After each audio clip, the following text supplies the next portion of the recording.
All right. Good morning, everyone. So I just got in here to the shop, and in my inbox, I actually had a ton of the same question. Guys asking Mathews versus Hoyt. Which one should I get? Which one's better? And the short answer to that really is it doesn't matter. All of the 2023 bows from Mathews, from Hoyt, from Elite, from PSE, from Prime, from Bowtech, they're all great. It's just going to come down to getting in here, shooting them, and seeing what feels the best and what fits you the best. I will go ahead and give you guys a little bit more elaboration on what I think that the subtle differences are between the Mathews and the Hoyt. Maybe that'll help you guys kind of make your decision a little bit before you come in and you test shoot them. Both are extremely great bows. Both are dead quiet, really no vibration in the hand. Both have incredibly smooth draw cycles, with just some subtle differences between the two. So I'll start with the draw cycle. Both are really smooth. It's just a difference of a matter of where you feel the weight in the draw cycle. So on the Hoyt VTM, you feel the weight right off the bat, right as you're starting to pull that bow, and then it eases the rest of the way back.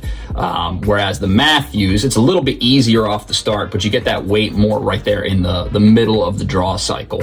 Once you get them back, here's where there's kind of a significant difference, and it's kind of just the typical feel between a Mathews and a Hoyt. As far as the valley goes, so once you hit the back wall, both back walls are really solid, but there is a difference in the valley. The Hoyt has a little bit bigger valley, meaning you can get that bow back, you can sit here, and you can relax a little bit in the back of the shot. All right. Whereas the Mathews, they notoriously really don't have much of a valley. If you relax a little bit too much in the back wall of that Mathews, that thing's going to take off forward on you, and it's going to suck you through the peephole, for lack of a better term.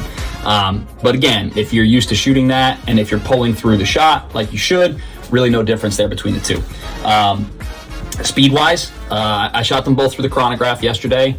Really no difference there. I shot the Phase 4 33 through the chrono at my draw length 30.5 with a 475 grain arrow, which is a realistic hunting weight arrow. I could care less about what the IBO speed of any of these bows is realistically, because nobody's going to shoot a 300 grain arrow.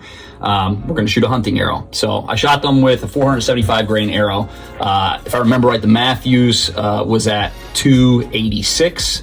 At my draw length, 70 pounds with a 475 grain arrow, and the Hoyt VTM 34 was at 290, right? So really, there's only 4 feet per second difference, and honestly, that 4 feet per second could just be some variation in the chronograph. So really, speed, not a factor. They're both pretty much exactly the same. They both hold extremely well on target. They're very stable. I think the big difference for people is going to come down to between the Mathews and Hoyt anyway, what is it more that you're looking for? And the difference is going to come down to the valley, like I said, and vibration and deadness in the hand. The Mathews Phase 4 is definitely by far the quietest and most vibration free bow I've ever shot. It really is noticeably different. But that Hoyt aluminum bow really is not far behind. And Hoyt's carbon bows are not far behind either. Typically, we think of carbon bows and we think of them as having a little bit more vibration. Well, that really wasn't the case last year when Hoyt came out with the RX-7 and the RX-7 Ultra. In fact, the RX-7 Ultra last year was by far the most dead bow that we had in the shop for 2022. Now coming into this year, so far, obviously, it's the Phase 4. That thing just blows everything out of the water. So as far as Mathews versus Hoyt, it doesn't matter. They're both great bows.